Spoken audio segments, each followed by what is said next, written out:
Assalamualaikum warahmatullahi wabarakatuh. Alhamdulillahi rabbil alamin wa bihi nasta'inu ala umuri dunya waddin. Wassalatu wassalamu ala asrafil anbiya'i wal mursalin wa ala alihi wa sahbihi ajma'in, amma ba'd. Yang kami hormati Ibu dosen Fatmawati Nur Hasanah, SPD MPD, selaku dosen mata kuliah Etika Profesi Keguruan kelas F. Kami dari kelompok 1 akan mempresentasikan hasil dari diskusi kami yang berjudul Konsep Dasar Profesi dan Karakteristik Profesi. Sebelum menginjak presentasi, kami akan memperkenalkan anggotanya dari kelompok 1. Yang pertama ada saya, Faizal Ramadan, dengan NIM 2119031, yang akan membahas tentang pengertian profesi keguruan. Kemudian ada Firda Ikhwatul Musyrifah dengan NIM 211827 yang akan membahas tentang karakteristik profesi keguruan. Kemudian ada Fadia Nur Aulia dengan NIM 211912 yang akan membahas tentang hakikat profesi. Dan yang terakhir ada Dewi Irnandi Anis dengan NIM 211932 yang akan membahas tentang materi syarat profesi keguruan. Baik, menginjak materi yang pertama mengenai pengertian profesi keguruan. Secara etimologis, guru sering disebut pendidik. Kata guru merupakan padanan dari kata teacher. Bahasa Inggris, kata teacher bermakna the person who teaches expression in school, atau guru adalah seorang yang mengajar, khususnya di sekolah atau madrasah. Kata teacher berasal dari kata kerja to teach atau teaching yang berarti mengajar. Jadi arti dari kata teacher adalah guru, pengajar. Dalam bahasa Arab adalah beberapa kata yang menunjukkan profesi ini seperti mudaris, mu'alim, murabi, dan mu'adib, yang meski memiliki makna yang sama namun masing-masing mempunyai karakteristik yang berbeda. Dalam pengertian mu'alim mengandung arti bahwa guru adalah orang berilmu yang tidak hanya menguasai ilmu secara teoretik, tetapi mempunyai komitmen yang tinggi dalam mengembangkan ilmu yang dimilikinya.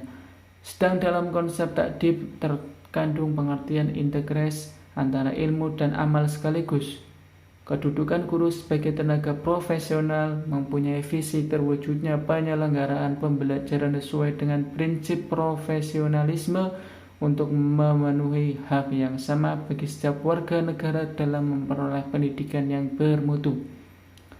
Kedudukan guru sebagai agen pembelajaran berkaitan dengan peran guru dalam pembelajaran, antara lain sebagai fasilitator, motivator, pemacu, pemeraksa, kemudian pembelajaran dan pemberian inspirasi belajar bagi peserta didik. Peran tersebut menuntut guru untuk mampu meningkatkan kinerja dan profesionalismenya seiring dengan perubahan dan tuntunan yang muncul terhadap dunia pendidikan dewasa ini. Oke, selanjutnya akan disampaikan oleh teman saya mengenai syarat-syarat profesi keguruan yang akan disampaikan oleh Mbak Dewi. Di sini saya akan melanjutkan materi yang selanjutnya, yaitu syarat-syarat profesi. Yang pertama yaitu syarat-syarat profesi menurut Robert. Ada 8. Yang pertama itu lebih mementingkan pelayanan kemanusiaan yang ideal dibandingkan dengan kepentingan pribadi. Kemudian yang kedua itu seorang pekerja profesional secara aktif memerlukan waktu yang panjang untuk mempelajari konsep-konsep serta prinsip-prinsip pengetahuan yang khusus untuk mendukung keahliannya. Yang ketiga yaitu memiliki kualifikasi tertentu untuk memasuki profesi tersebut, serta mampu mengikuti perkembangan dalam pertumbuhan jabatan. Yang keempat yaitu memiliki kode etik yang mengatur keanggotaan, tingkah laku, sikap, dan cara kerja. Adapun yang kelima yaitu membutuhkan suatu kegiatan intelektual yang tinggi. 6 yaitu adanya organisasi yang dapat meningkatkan standar pelayanan, disiplin, dalam profesi serta kesejahteraan anggotanya. 7 yaitu memberikan kesempatan untuk kemajuan, spesialisasi, dan kemandirian. Adapun yang terakhir yaitu memandang profesi suatu karir hidup dan menjadi seorang anggota yang Baik, di sini saya akan menjelaskan karakteristik guru yang profesional. Nama saya Firda Ihwatul Musyafa'ah, NIM 2118027. Karakter guru yang profesional.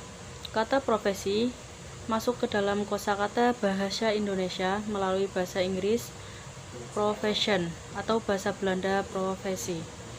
Kedua bahasa barat ini menerima kata tersebut dari bahasa lain. Dalam bahasa Latin, kata profesi berarti pengakuan atau pernyataan. Kata kerja untuk tindak mengakui atau tindak menyatakan ini adalah 1. Mengandung unsur pengabdian. Setiap profesi dikembangkan untuk memberikan pelayanan tertentu kepada masyarakat.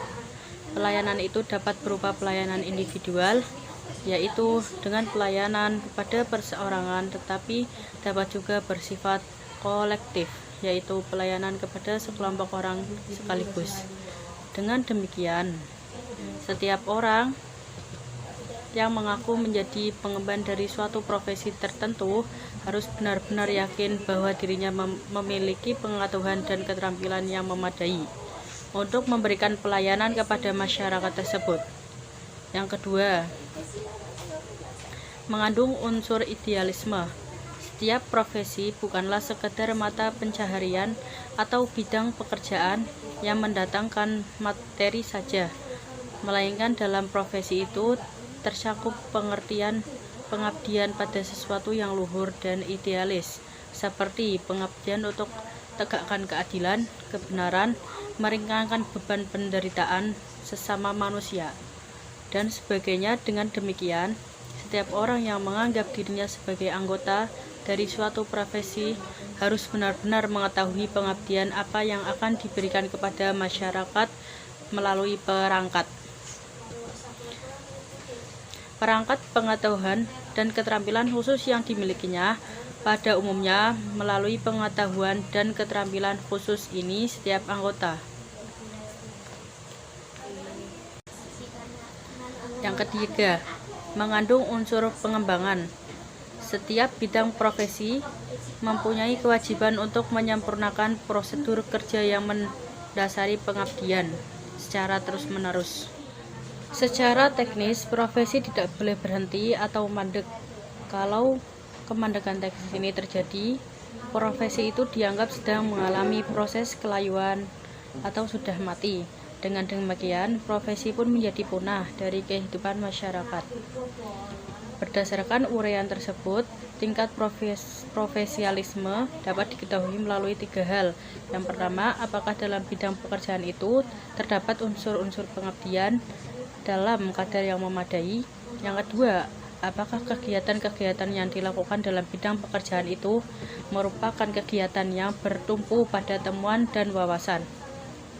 Yang ketiga, apakah prosedur dengan kerja yang dipergunakan dalam bidang pekerjaan tersebut merupakan prosedur kerja yang terus-menerus mendapatkan pembaruan.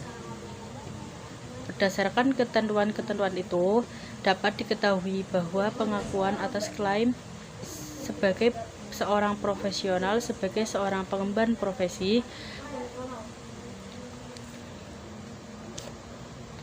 sebagai guru yang profesional, ilmu pengetahuan dan keterampilannya itu harus terus ditambah dan dikembangkan dengan melakukan kegiatan penelitian, baik penelitian perpustakaan maupun penelitian lapangan. Untuk itu, seorang guru yang profesional. Terima kasih. Materi selanjutnya akan dijelaskan oleh pemateri selanjutnya. Hakikat profesi. Hakikat adalah makna yang paling dalam tentang suatu objek, baik berupa benda, jabatan, profesi, kondisi, peristiwa, dan lain-lain. Apabila hakikat dari sesuatu itu dilepas atau dipisahkan dari suatu objek, maka hilanglah esensi objek tersebut. Dengan demikian, maka hakikat profesi ialah merupakan layanan atau pengabdian karena panggilan hati yang dilandasi oleh keahlian tertentu. Oleh sebab itu, seorang pekerja profesional selalu melakukan pelayanan atau pengabdian yang dilandasi kemampuan profesional. Profesi pada hakikatnya adalah suatu layanan dalam pengabdian melalui suatu pekerjaan yang memerlukan pengetahuan, keterampilan, sikap pada level tinggi. Terima kasih.